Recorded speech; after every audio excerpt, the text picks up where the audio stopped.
We saw claw marks 12 feet up a tree. At first, it seemed like nothing more than a strange detail, something to note and then move past. We had been hiking since the pale gray of dawn, long enough that the trail markers had dissolved into memory and the forest had begun to lead us rather than the map. The trees were ancient. Cedars, firs, and hemlocks rose in slow, unbroken columns, their massive trunks cloaked in moss and lichen, bark furrowed and damp, ridged like the skin of something enormous and old. Every step pressed into decades, centuries of decay, and the ground exhaled the scent of cold sap and wet earth. The air carried a weight, thick with moisture, as though inhaling it meant carrying a part of the forest inside you. Sound did not travel far here. It was absorbed by trunks, by the deep moss, by the layers of needles underfoot. Even our own breathing seemed loud. The claw marks were the first clear sign. A cedar just off what might once have been a game trail bore 4 grooves, long and slightly curved, carved cleanly through bark. Sap still bled from them, thick and amber, catching the light in slow, glossy lines. When a drop fell to the forest floor, it struck the duff with a soft but strangely intimate sound. 12 feet up. I tilted my head back, following the marks into shadow. My stomach tightened. There was nothing at the base of the tree to suggest climbing. A bear could not have reached this high without tearing the mossy ground apart, and a human? Impossible. The bark was shaved, precise, as though tested rather than attacked. Around us, the forest seemed to hold its breath. Birds that had been calling earlier were silent. Even the distant groans of settling trunks had stopped. I noticed my own breathing, how loud it sounded inside my skull, and slowed it reflexively. We did not speak. Dialogue felt intrusive, like raising your voice in a cathedral where whispers were sacred. We moved on because standing there felt worse. As the morning waned, the light changed. It did not darken, exactly, but narrowed, filtering down through a dense canopy in fractured beams that barely touched the ground. Above, branches shifted, interlocking and separating with deliberate care. At first I told myself it was the wind, high up where we could not feel it, but the timing was too precise. When we paused, the canopy stilled. When we walked, it shifted again, offset, pacing us. Needles shook loose long after whatever brushed them had passed, drifting like slow green rain. We came upon a shallow ravine where cold air pooled, heavy and still. Ferns crowded the banks, their fronds curled inward. Here, the next set of claw marks appeared, higher, deeper, and more deliberate. Sap poured freely, thick and viscous, streaking the trunk in glistening lines. The smell was sharp, raw, fresh. My hand hovered over the bark, wanting to feel it but afraid to. Above us, the canopy moved. Slowly, carefully, branches bent under weight, flexing as if something massive passed through them without ever touching the ground. Leaves trembled. A cone fell and split on the duff beside my foot, startling me more than it should have. Then it breathed. Soft, wet, patient inhalations and exhalations from somewhere above, filtered through layers of foliage. Not loud, not urgent, deliberate. The sound wrapped around us, pressing into our ribs, threading through the still air of the ravine. Every instinct screamed to look up, yet a deeper, older instinct warned me not to. The forest offered no warning. No fleeing animals. No alarm calls. The forest seemed complicit, as though this presence belonged, as though everything had agreed to its rules long before we arrived. The breathing faded, the canopy settled, and the light returned in hesitant, narrow shafts. I realized then that the forest had not been reacting to us. It had been adjusting to something else, something hunting above ground level, something that understood the architecture of the forest the way we understood roads. We turned back. The forest resisted. Branches hung lower, snagging sleeves and packs. Roots surfaced where they had not been before, slick and knuckled, forcing careful footing. Moss seemed to cling to slow our progress. The ground sloped subtly wrong, misleading, testing. I noticed impressions in the moss alongside our tracks. Deep, spaced far apart, never fully breaking the surface. Weight that moved like nothing we had ever seen. As dusk settled, the forest became colder, quieter. Then, faintly above us again, the breathing. Closer now, circling, measuring. Not chasing, but observing. Near the edge of the clearing where we had first rested, I finally looked up. High above, on a branch veiled in shadow and lichen, the bark was worn smooth, polished by repeated contact. Beneath it, faint grooves circled the trunk, old claw marks layered atop one another, darkened with age, tallying years we could not count. This was not a crossing point. It was a place of waiting, and whatever waited there had been watching, waiting for us long before we arrived. The forest, alive and patient, had only allowed us to notice when it chose. We had entered its space, and it had already decided the terms. The shadows shifted subtly as I stared.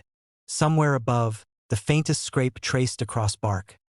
Not enough to see, but enough to know that we had not been alone. Not today. Not for a long time. We did not speak as we continued on. Every footstep measured, every breath careful. The forest seemed to press closer with each passing minute, subtle shifts of canopy and mossy floor following our movement. I felt the eyes before I saw them, or perhaps I never saw them at all. And when the final light fell through the trees, I understood that whatever was up there had always been watching. Always, perhaps even guiding the trail we thought we chose ourselves. The claw marks 12 feet up the cedar were only the beginning. We would see nothing else, but the forest had marked us. The river ran red for a moment, then turned clear again. We had been following the river for hours, our boots sinking slightly into the mossy banks, each step muted by the damp forest. The water flowed pale and steady, silver-threaded with sunlight filtering through the dense canopy.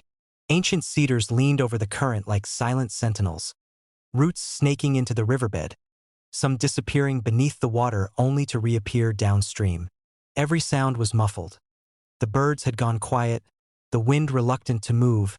Even the insects seemed to pause, as if the forest had taken a breath and refused to exhale.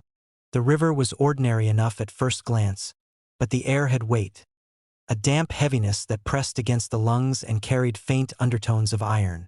I bent to cup a handful of the water and let it run between my fingers. Cold, clear, normal. Then it happened. For a heartbeat, maybe two, the river ran red. Deep, liquid crimson, bright against the muted greens and browns of the forest. It wasn't a trick of light or shadow. The color clung to the surface for a few heartbeats, then bled downstream, then vanished, leaving the water clear as though nothing had happened. But it lingered in the senses. The air carried a metallic tang, sharp and invasive, and the ground beneath our feet thrummed faintly, almost imperceptibly, like the pulse of something vast moving just out of sight. We froze. A heron lifted from the far bank with a frantic cry, wings slicing the air. A pair of deer bounded into the brush and vanished. No other wildlife dared approach. The forest seemed to close in around us, the shadows lengthening unnaturally as if the trees themselves had shifted to observe. I tried to speak, to make sense of it, but no sound came. Even my own heartbeat sounded muffled. The river flowed normally again, but now it felt different. Not just water, felt aware, felt alive. We continued along the bank, steps slow, measured. Sunlight fractured through the canopy in long, trembling shafts that played across the ripples of water. I noticed small anomalies. A stick floating downstream suddenly reversed, gliding upstream for a few feet before resuming its original path.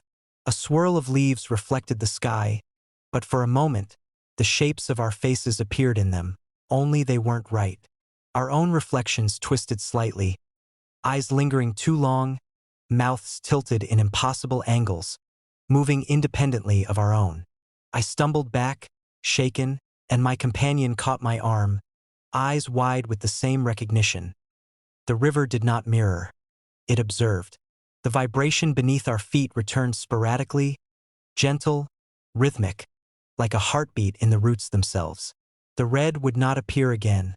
Not yet, but I felt its echo in the soil, in the water, in the air. The metallic scent persisted faintly, carried in the mist rising from the river like breath from some sleeping giant. We found ourselves walking further than we realized. Trails that had seemed obvious vanished into the undergrowth. Ferns and brambles shifted subtly when we passed, leaning as if to obscure the path behind us. And the river, it was always beside us, yet never the same.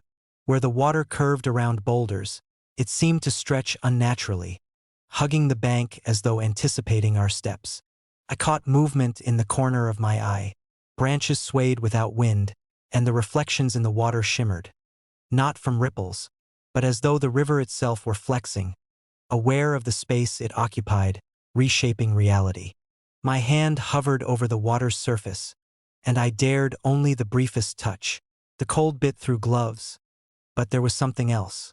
A pressure, subtle and insistent, pushing back, like a living membrane responding to my intrusion. Hours passed, or maybe minutes. Time here was unreliable, folded into the river's rhythm. When I looked upstream, the water seemed to hesitate before it flowed, and patterns in the foam echoed shapes I recognized. Trees we had passed, rocks we had stepped over, even the prints of our boots pressed into moss at the bank. The river remembered, catalogued. It recorded. I tried to speak again, a whisper that barely formed. It knows we're here.